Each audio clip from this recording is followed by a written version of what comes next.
இனிமே கண்ணை மூடிட்டு கடலை எண்ணெய் வாங்கலாம். ஏன்னா மந்த்ரா கடலை எண்ணெய் இதயத்தின் தயாரிப்பு. ஆந்திர சட்டசபை தேர்தலில் குப்பம் தொகுதியில் தெலுங்கு தேசம் கட்சி தலைவர் சந்திரபாபு நாயுடு போட்டியிடுகிறார்.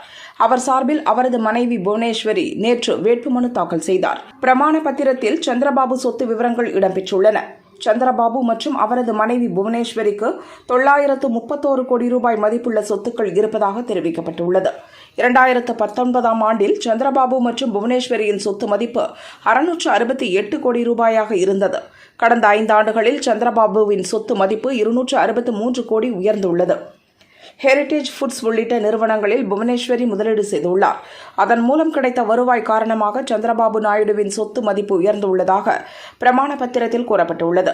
இது தவிர புவனேஸ்வரியிடம் 3 கோடி ரூபாய் மதிப்புள்ள வைரம், தங்கம், வெள்ளி நகைகள் உள்ளன. அசையா சொத்துக்களாக ஹைதராபாத், ஆந்திரா மற்றும் தமிழ்நாட்டில் வீடுகள் மற்றும் விவசாய நிலங்கள் உள்ளன. சந்திரபாபு நாயுடு மீது அமராவதி நிலப்பேர ஊழல் வழக்கு உள்ளிட்ட 24 கிரிமினல் வழக்குகள் உள்ளன.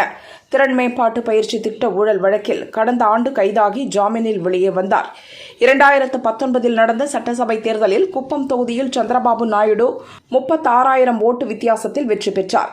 இந்த முறை லோக்சபா மற்றும் ஆந்திர சட்டசபை தேர்தலில் தெலுங்கு தேசம், பாரதிய ஜனதா, ஜனசேனா கட்சிகள் கூட்டணி அமைத்து போட்டியிடுகின்றன.